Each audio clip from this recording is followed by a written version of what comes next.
Okay. Um, Hello, everybody. This is Eros. Today I will be talking about a few things about Empire War Age of Hero. The game originally came out in 2015, and this is just a quick guide on a few things to help new players grow. I remember there used to be forums and things you can go to see, like uh, Microsoft Excel sheets of like troop numbers required to attack cities, what cities were what level, as in small towns, unknown towns, or small cities or large cities, things like that. I can no longer find those online. They were taken off and deleted. I played the game back in 2015 and 2018. I quit and I'm back now in 2022. I just started last, I think on Monday. Today is Friday, so this is my fifth day. As you can see, I've grown just a bit since then. So what I'm going to be talking about today is just a few quick tips on how to increase prestige and how to upgrade heroes and what to focus on, things like that. And don't worry if you're not a spender, this is a free-to-play game. Um, Investing the original 4.99 or the one-time 4.99 purchase is definitely like the way to go if you wanted to grow quicker. If you don't have money to spend, that's absolutely fine. You will get to this point. You know, with time, it just takes a few more days, but you will get there. So first of all, I'm going to be talking about heroes and running your city.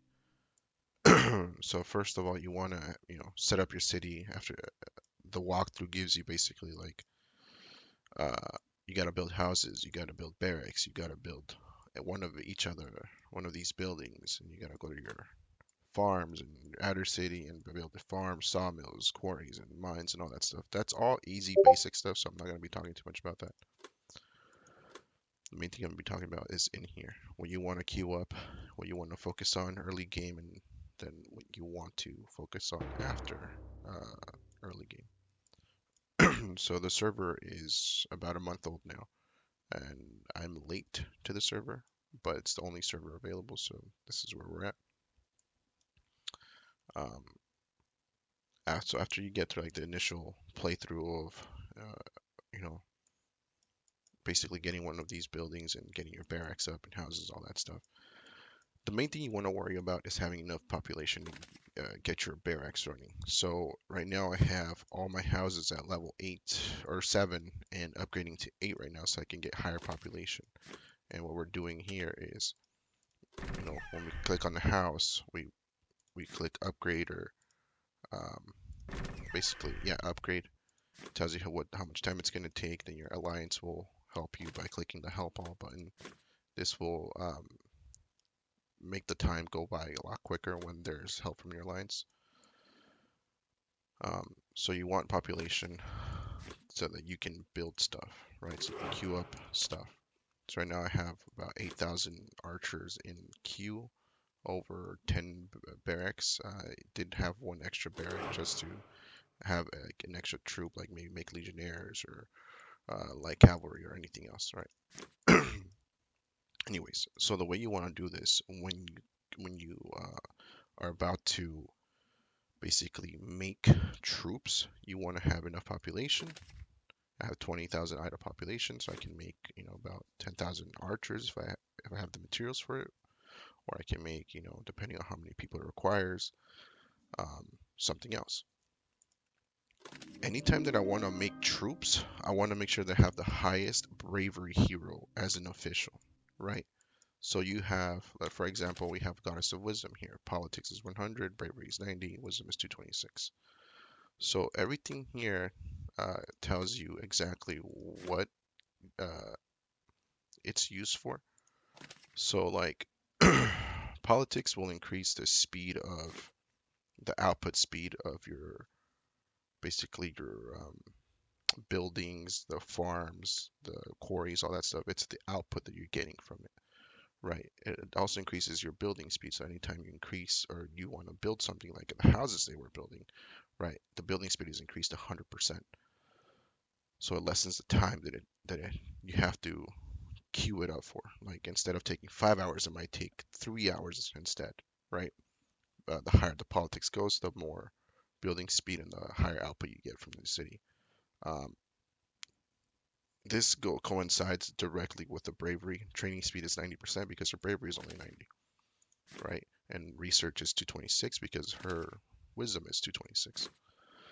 So when you select different heroes, like my Snow Queen here, for example, I'm going to assign my Snow Queen as the main hero for my city. Now you see the output is less, the building speed is also less, her research is less, but the training speed when I'm training troops is 319%. That means, and I will show you. So I will show you by assigning my goddess, going to that empty barrack, and if I want to build 800 of these archers, you know, or just leave it at the default 1000.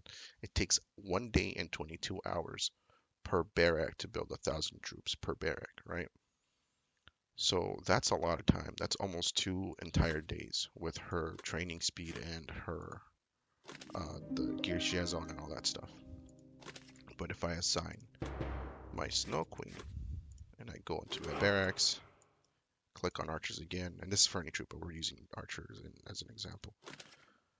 I want to make 1,000. Now it's only 1 day and 21 minutes. So I'm saving myself 22 hours. That's a long time. That's that 319% basically cut it in half or almost half, right? Instead of taking almost 2 days, it's just a day and 21 minutes now. And that's how you basically get your troops quicker is you want to have that official who has the highest bravery to be your official at the time of making the troops. So once you make your troops, like we're gonna queue up some. Let's see. What I don't even have any pikemen. I don't have any legionnaires right now. So let's do this. Let's queue up some legionnaires. Let's queue up 1,000. Sure, whatever. With my highest bravery, it only takes 15 hours. So that's not that much. As you can see, the other queues are already 14 hours, so this might be an hour extra or an hour longer to queue up, and they will most likely come out, sort of close to each other. I don't like having like one barrack have like a bunch of different things. I want like having one troop consistently throughout the entirety of my barracks. I have 11 barracks total. A lot of people like to have, in their first city, 10 to 11 because that's like the go-to. That's how it used to be back in the day when we used to have the spreadsheets and tell us how efficient you wanted to be on your first city. It's always 11 barracks or 10 barracks. If you wanted to complete the task where you have 2 storehouses instead of one, then you would have room for 10 barracks. I'd never build that second storehouse because it's useless and it's just for done little tasks that doesn't give you basically anything. So I stay away from the 2 storehouses, or if I did build one, I would destroy it right afterwards and get a second barrack. So we're going to switch back over to the Goddess of Wisdom.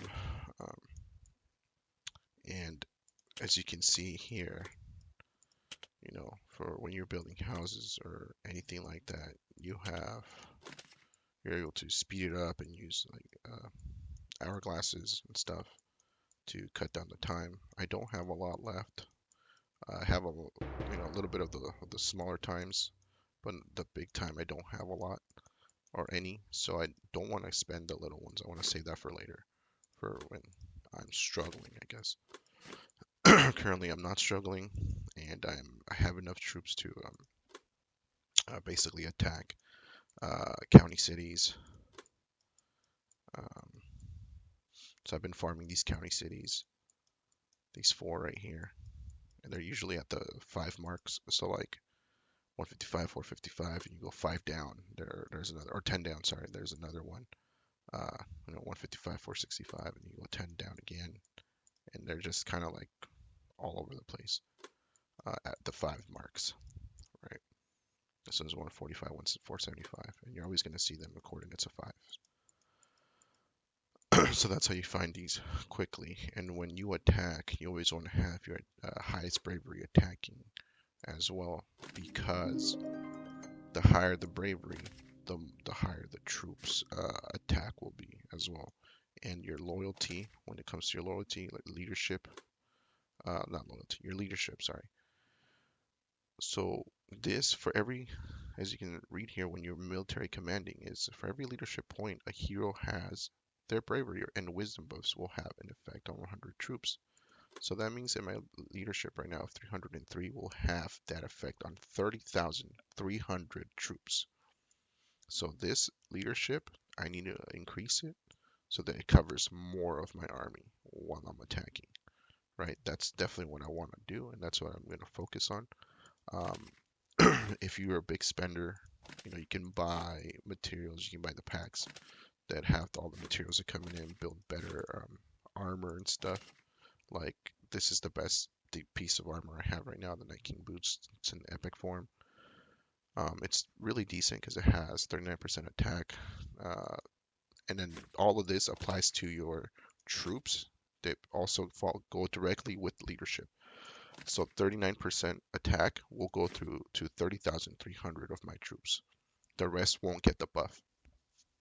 And then the game doesn't prioritize like what troops get what, so it's kind of random. So the more leadership you have, the better, right? Um,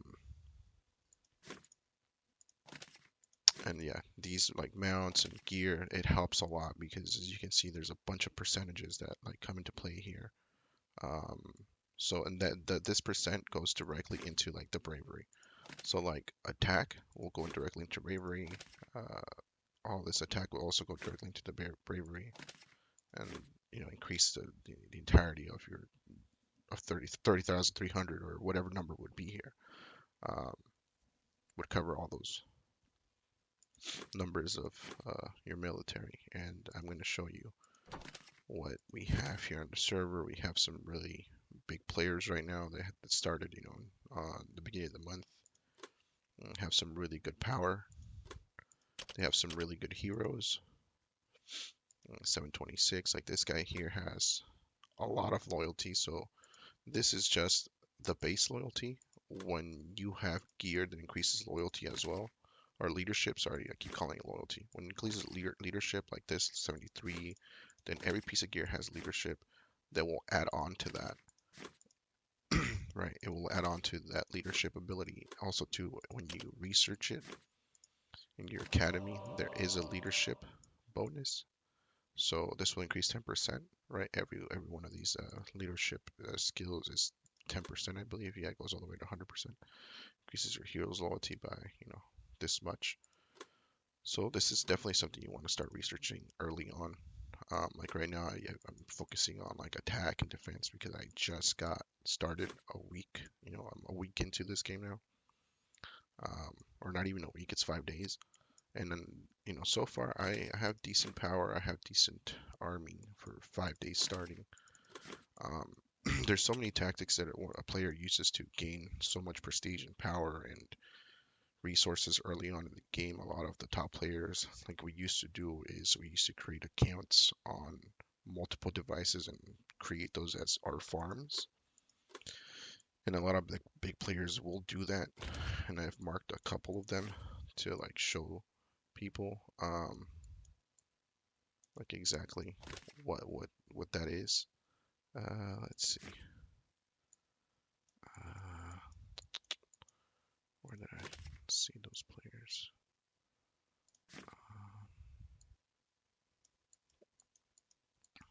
Okay, let's see. We can probably find it on like one of these bigger players. CNPC influence. I know I saw it somewhere.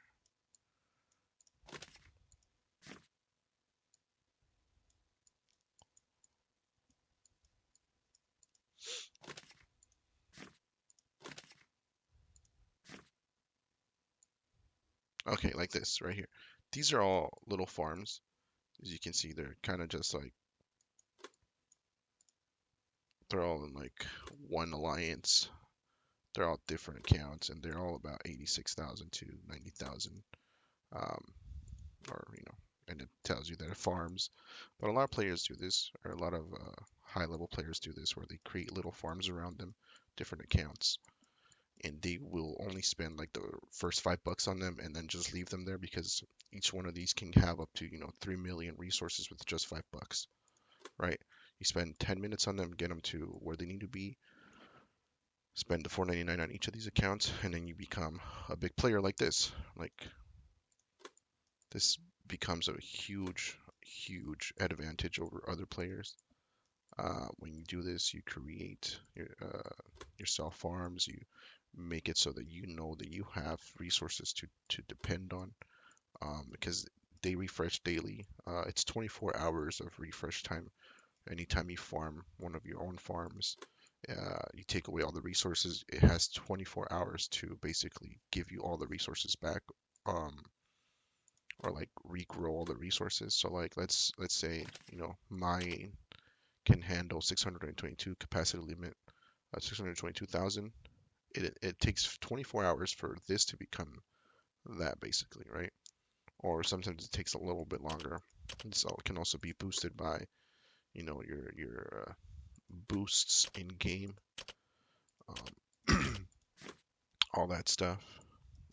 It can be boosted, so you rely on having farm accounts and anything like that. Like this here is my farm. I only have one because I didn't want to create too many.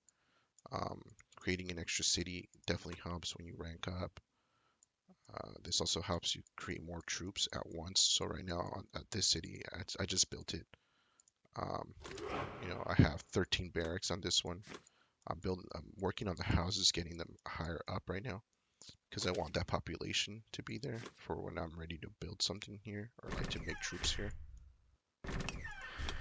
right? And like I said, I'm working on the houses so that I can get the population started. Once I get these houses to level 7, all of them, then I'm going to start working on my barracks, getting them up to level 5 so that I can make troops. And level 5 right now gets you all the way up to the light cavalries, right? And the good thing about having an academy in both cities is that whatever you already trained in the first city will come directly to your second city via the academy. The academy will help you by also allowing you to queue up more stuff in, you know, so whatever I train in this city will go directly to all my academies in all other cities. So right now I don't know what else to train. Like I just got construction open in the other city, and I'm working on this, and it tells you what city it's on. Like I'm working on attack level 6. Um, I should probably focus on marksmanship, but having it at level 6 right now is pretty decent for only 5 days. Or level 6, sorry.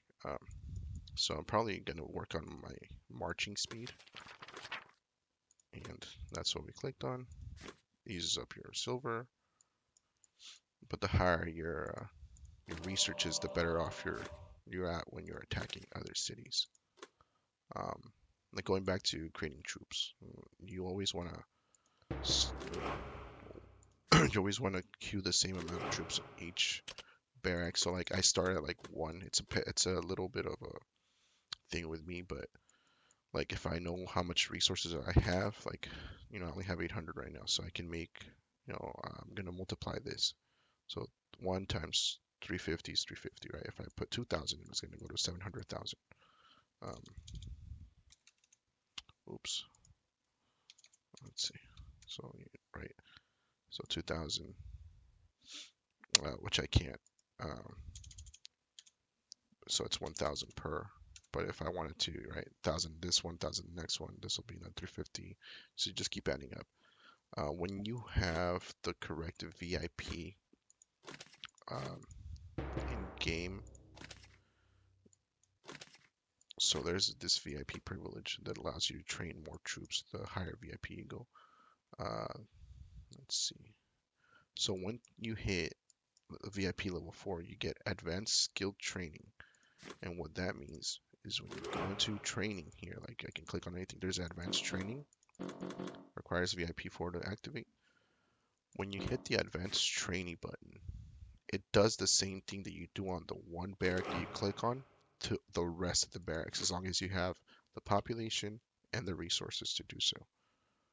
So this is very important. This does require you to spend a little bit to get it early on, or if you want to wait, to get through events that will provide you with some VIP points. Let's see, I'm not sure which one of these gives you VIP points, but there's a bunch of them that give you a ton of VIP.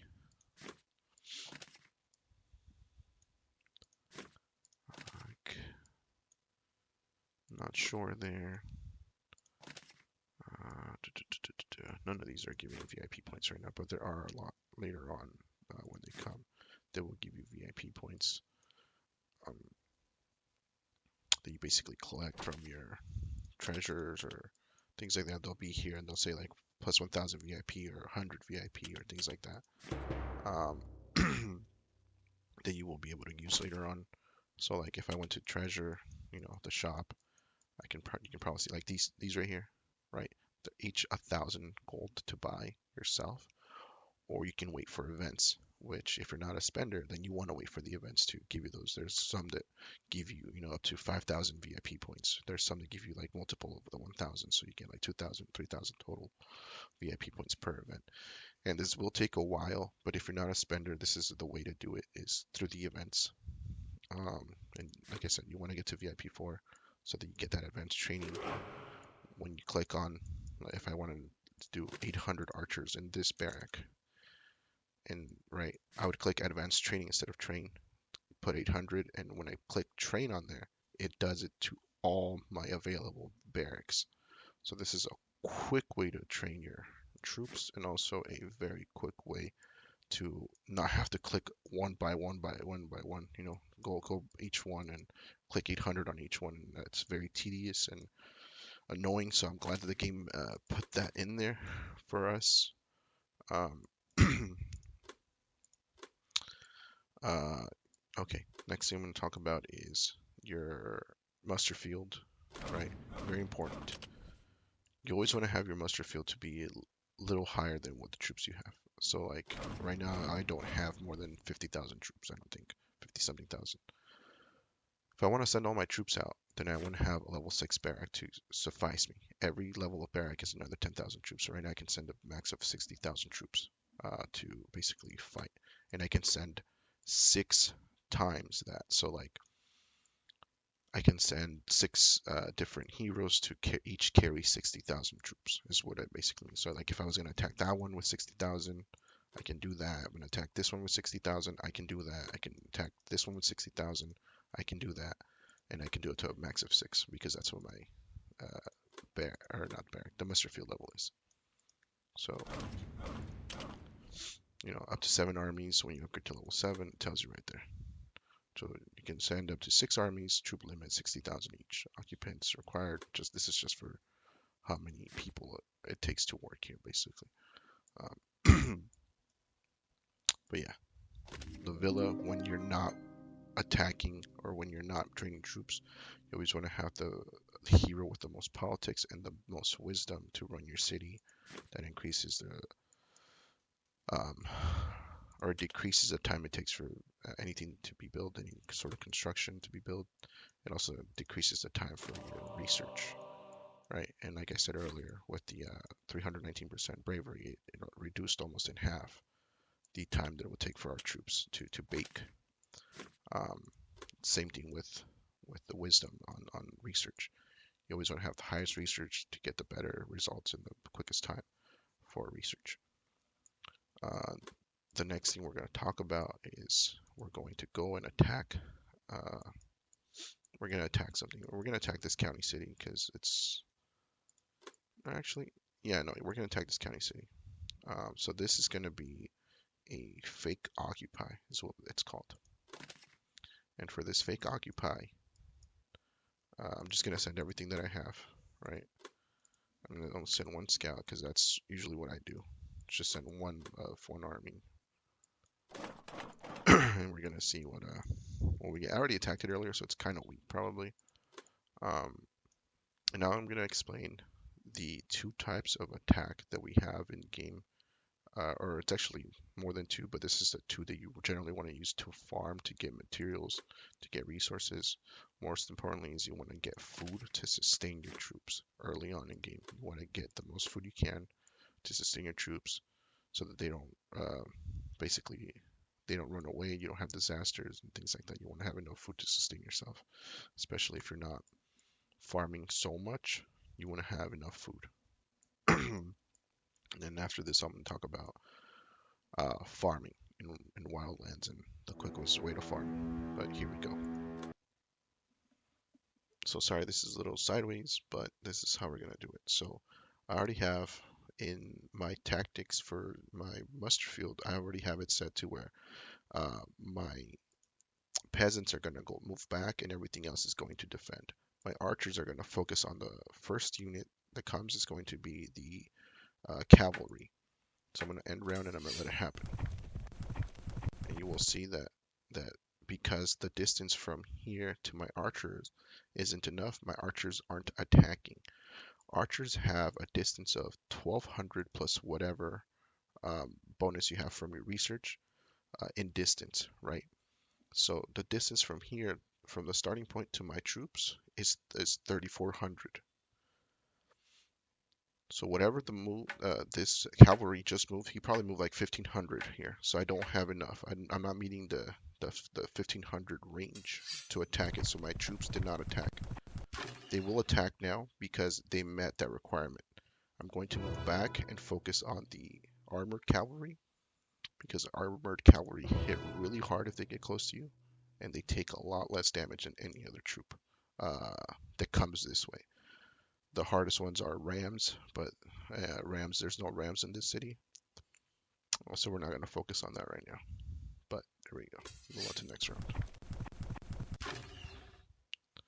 Then we see the pikemen moving in closer. They move a little bit faster than the legionnaires, so we're going to focus on the pikemen, right? And you can just let this go auto if you already have it on like farm and you farmed it before and you don't have much to worry about. The reason I like having this or going through this manually is because uh oh, what happened here? Let's see. The reason I like doing this manually is because if I don't command it, I know that I'll lose a lot more troops than I like. Because sometimes when you let it auto, and you don't choose what to attack, they will attack the furthest thing possible. So like right now that they're within range, they want to let the rest of the troops deal with the closest enemy, and they want to deal with the furthest. And I don't like that. The game does that for some reason because they're archers, but it doesn't sit well with me, and it lets my troops die, and I don't like that. So from here on out, oh, why am I losing so much connection? Whoa. I guess I gotta update the game. Oh my goodness. Let's see. Let's go through it. Anyways, once we get to this point here, basically just end the rounds because this is only a fake occupy. So once we end the rounds, we just stand there and finish it as quickly as we can so that we can get on with our day. If you let it go by itself, each round takes 30 seconds and it's 40 rounds total. So, you multiply that, you get a total of like what? 20 minutes that's gonna freaking take to to end. So you don't want it to take an extra 20 minutes for your troops to get back. It just becomes really, really annoying. So you just end it as quick as possible. You quit, and then your troops go back. That's it, and then you have your occupation report. This is what happened. You can watch the replay. You can see what resources I got. Like I said, this does give you quite a bit of food, and that's what you want to farm for is food.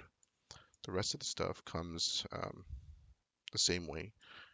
So if this was full, if I hadn't attacked it for a day, this would go back to being full. It'd have, a total of like 1.2 million resources of each one that you can, that it would basically regenerate. And then you always get the food first, and the rest of the resources you only get half of them. So like you get 1.7 million food, you get 576,000 of each other resource.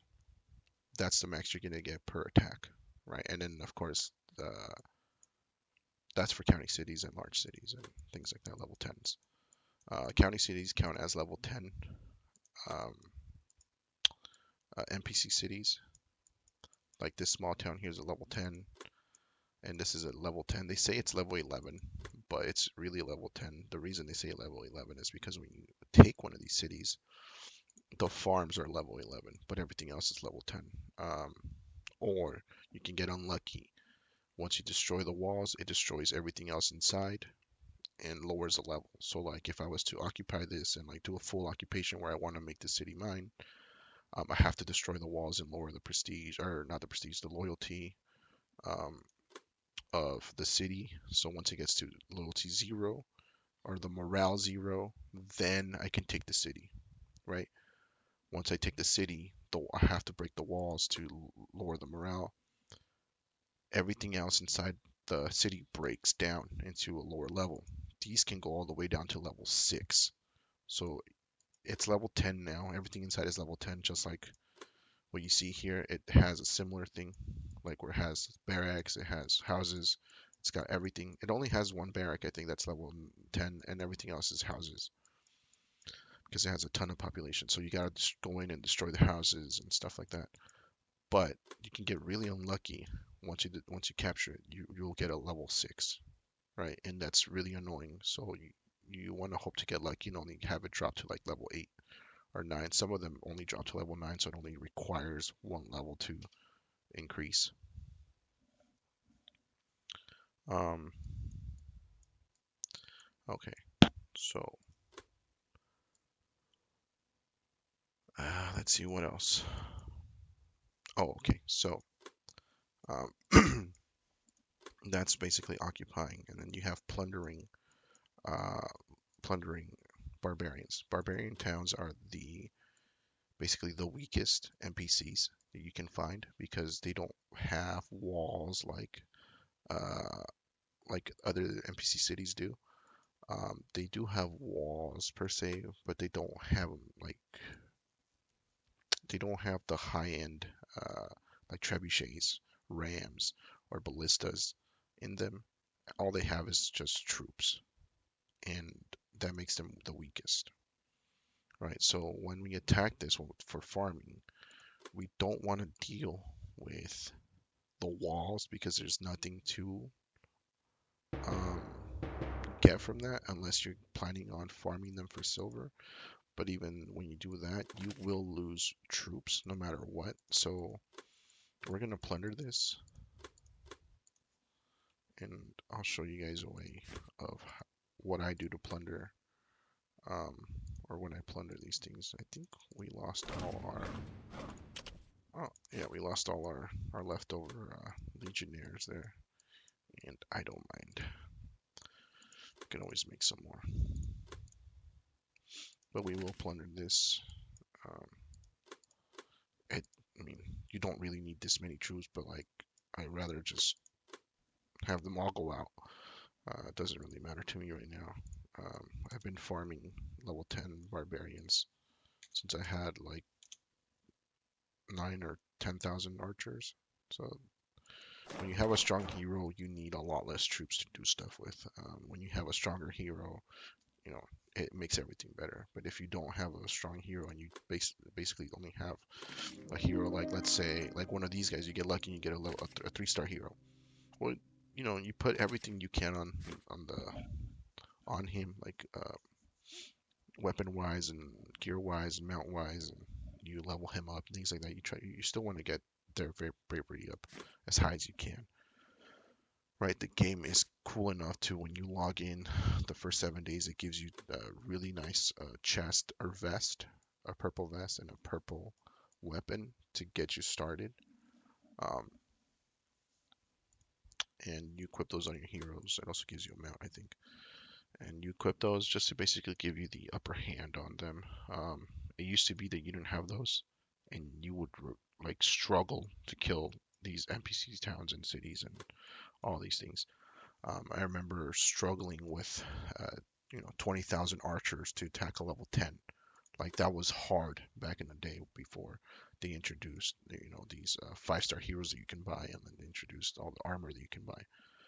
So now coming back to this game with so many armor sets, it's just kind of like a joke where everything just has just become so much easier. You don't need as much um, to attack the level 10 cities and even level 9s. Like level 9s and level 10s for the game are basically similar. The only difference is that sometimes level 10s will have 10,000 more troops than level 9 or something like that. There used to be like you get so unlucky when you attack a level 10. Like there was like 40,000 legionnaires and 40,000 legionnaires to the what we used to require like 40 to 50,000 archers to take something out like that because 40,000 legionnaires in a level 10 city and town, they have research. Barbarians don't have research. So you don't need to have a higher research to attack these, but to attack the towns and the cities, you need research because they also have research. So if I'm attacking a level 10, you better believe that they're going to have, the research to back their shit up, basically. So the range increasing, the attack increasing, the speed increasing, like the cavalries move faster, they move longer at a longer range, and they get closer to you quicker because of the space that they can cover. Um, these will never do that. They're always going to move the same. They're always going to give you the 3,400 distance when you plunder, and they're always going to be really, really, slow, basically. The, the higher marching speed you have, the quicker your troops will move to location, but also in battle, it matters because they'll move faster and quicker and cover more area. And at that point, it becomes like a game of chess of like who can move quicker, who can make the best moves. Um, but yeah, you guys will see in a little bit.